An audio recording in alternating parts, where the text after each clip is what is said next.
Hey guys, and welcome back to this channel. I have a question. When does bullying become toxic? Not only to the person who the bullying is directed towards, but the person who injected the bullying. When does bullying become toxic even for your own self? I'm not perfect. I have an entertainment channel, but whenever I talk about anyone's business, I always look and reflect back, trying to put myself in someone else's shoes in such a way that whatever that I said, when they listen to it, they won't feel bad, dirty, or have any negative thoughts towards themselves. With that being cleared out of the way, when does bullying become toxic? Not only for the person it's directed towards, but also for oneself. Okay, so today's topic, it's a cyberbullying related conversation, and it's about CYAN BOUJEE'S. I will by no means be disrespectful towards her or try and harmfully shame her decision with whatever she chose to do with her body. But I'm simply here to just ask a question. Before we start, if you walk and live by the social media streets and you consume a lot of social media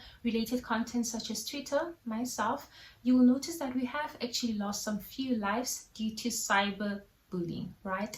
There's a woman, her name is Martha. She was caught having an affair with a pastor by her husband. Her husband publicly shamed her by posting the entire video of the scene, finding her doing adulterous stuff or fornicating on Twitter. The video circulated. She did at some point trend #1 here in South Africa. It's a very shameful situation. It can be embarrassing to a woman who is respected by her community and found with a pastor, right? And also she was pregnant, so I'm sure she felt so shameful towards herself, and she had all these negative thoughts, and she felt like her only way out was to commit suicide.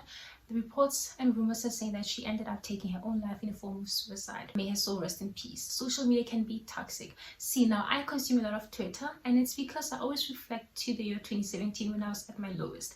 I had just found out that something had happened in my life, and I just needed a way to cope with everything. So I went onto Twitter, and Twitter was one of the mediums that helped me forget about reality. That was back in the day when Twitter used to be Twitter. It was so funny.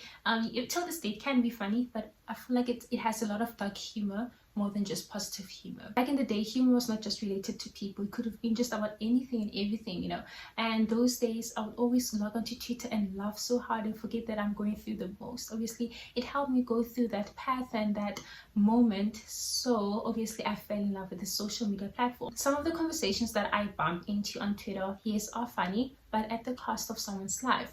So we have a social media influencer. I don't know how to refer to her, but her name is CYAN BOUJEE'S. She decided to work on her body, do a lot of cosmetic procedures. She was very proud about it. She did inform us prior to doing everything that she is about to go and work on her body, and when she comes back, she will be looking great. She was not shy about it. And for that, I do applaud her for being honest on how she got her body, right? Because many people don't actually tell people how they got snatched and looking all cute. After working on her body and getting all those cosmetic procedures done, I think it's a BBL, she came onto social media to ask for the public's approval, asking, so how would you rate her BBL? And people had an opinion, right? The critiques were more negative than positives. I think I found a few positive critiques, and the positive critiques were just people basically saying, you know what, do you, boo, you're still young, you're allowed to make your mistakes and you learn from them. And other people were saying you're experimenting with dangerous procedures, and others were just saying they're just not happy with the procedure. It doesn't look natural. It looks more unnatural than natural. I don't want to say much about that. I thought she looks great, besides the fact that you can tell if someone did a BBL because the curve starts way upper compared to at the lower body thigh area, if I'm not mistaken. So there were a lot of negative critiques, and it just went on and on, and all people trolling her, right? And there was a comment where someone said it looks like she has now more shoulders than hips, which is a very negative comment, of course. And another person said it was a BBL gone wrong. Now, CYAN BOUJEE'S is one person who's very brave. She then came back on her Instagram and made a video calling out all the people who were shaming her, saying, how could you shame me when you look like a specific way, right? And she obviously did what she did and reposted everyone who she felt like was being negative towards her. But anyways, I realized that the negative comments are really from zero following, zero followers, but also the people that comment that are not private. How do you have this audacity to comment that you are not happy about my body while you look like this? So na kenya ko post na batho botlhe ba ba comment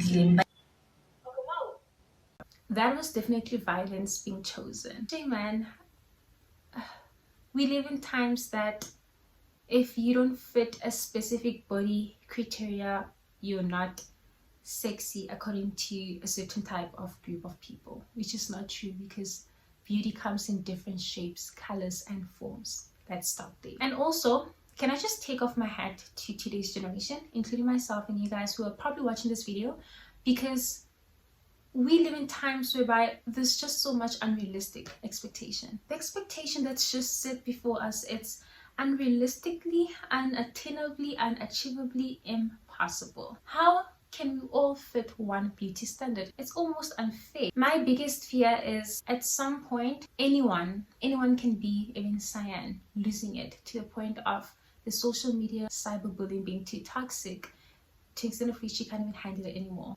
Believe it or not, she's still very young. Looking back, I made some of the worst terrible decisions, right?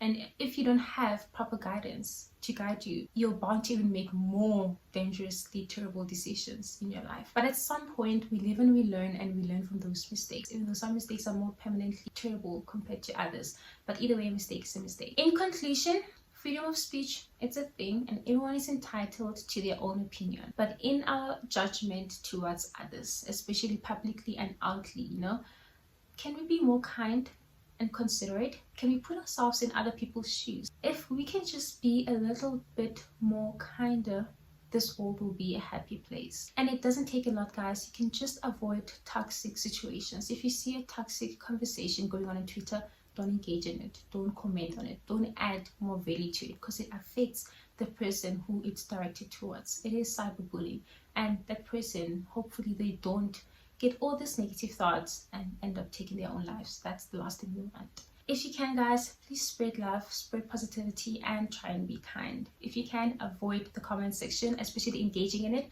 Yes, you can camp in there, look, observe, but don't share or like. Let's not promote cyberbullying. Say no to cyberbullying. Okay, thanks for watching, guys. Till next time, bye.